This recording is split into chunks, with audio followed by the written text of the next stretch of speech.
Hola, nens i nenes! Avui us vull explicar el conte dels músics de Bremen. Diu així: hi havia una vegada, en una masia a prop de la ciutat de Bremen, un ase que ajudaven els masovers. Feia molt de temps que el tenien i ell els ajudava a traginar totes les coses. Però un dia va sentir a la masovera que deia: «Ui, aquest ase ja no serveix, ja no va com abans. Saps què? Demà te l'endús al mercat i el vens», li va dir al seu home. L'ase ho va sentir tot i va pensar: «Ui, jo me'n vaig d'aquí». I sí, va marxar. Se'n volia anar a la ciutat a fer de músic i així viure el que li quedava de la seva vida. I se'n va anar pel camí i caminant, va sentir uns udols molt tristos. Au, au, i en el camí es va trobar un gos.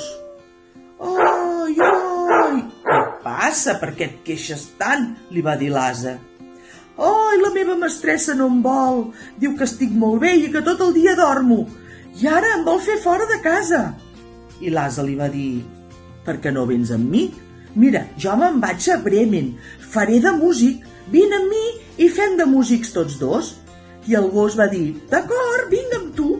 I tots dos es van començar a anar caminant pel camí. Al cap d'una estona de caminar van sentir uns miols llargs i tristos i es van trobar un gat. El gat també estava molt trist. «Què et passa, gat?», li va dir l'ase. «Ai, la meva mestressa em vol fer fora de casa perquè diu que ja no caço ratolins, que sóc un vell i que no serveixo per res». «Doncs vine amb nosaltres, ens n'anem a la ciutat de Bremen a fer de músics. Cantarem i farem i així passarem la nostra vida». «Ah, doncs molt bé, jo també vinc». I ja tenim els tres amics anant pel camí cap a la ciutat de Bremen. I anant cap a la ciutat van sentir un soroll que feia: «Quicriquí! Quicriquí!». Què deu ser? Era un gall.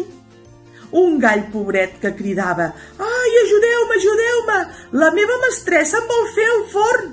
Diu que ja no canto de bon matí i que ja no em necessita per res. Ai, ajudeu-me, ajudeu-me!». I l'ase li va dir: «Vine amb nosaltres, ens n'anem a la ciutat de Bremen. Farem de músics, cadascú podrà cantar i farem una gran orquestra». «Ai, doncs sí, vinc amb vosaltres, vinc amb vosaltres». I ja tens els quatre amics pel camí de Bremen. Però se'ls hi va fer de fosc i van pensar que havien de parar. Havien de parar per dormir. I sí, caminant, van veure una llum, molt una mica lluny. Era la llum d'una caseta i van acostar-se cap a la casa. Van mirar per la finestra i van veure per la finestra que estava dins, hi havia una taula parada amb molt de menjar i molt bo, i quatre lladregots que estaven rient i comptant monedes d'or. «Oh, mireu, això són lladres, segur que ho han anat a robar tot», va dir l'ase. I si els espantem?» I sí, es van posar un a sobre de l'altre. Primer es va posar l'ase. A sobre de l'ase s'hi va posar el gat. A sobre del gat es va posar el gos. I a sobre del gos es va posar el gall. I tots alhora van posar-se a cridar: «Meu, quicriquí!». I es van posar per dins de la casa per la finestra. Els lladregots, quan van veure allò que no se'ls hi tirava tot a sobre, els lladregots van sortir tots corrents i aquells van continuar cridant: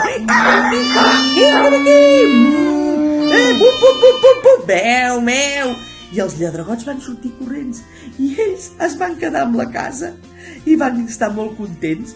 Però no tot havia de ser així, perquè els lladregots, quan ja eren un tros lluny, es van parar de cop i volta i van dir: «Que som covards, si segur que no hi havia cap fantasma allà». I van fer anar un lladre a veure que mirés a veure què passava. Mentrestant, els quatre amics ja es havien posat a dins de la casa i s'havien aposentat cadascú en una habitació.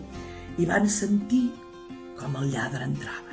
I tots es van posar en tensió i l'ase va començar a cridar: «Oh». I el gat va començar a miolar: «Meu». I el gos va començar a bordar: «Bum».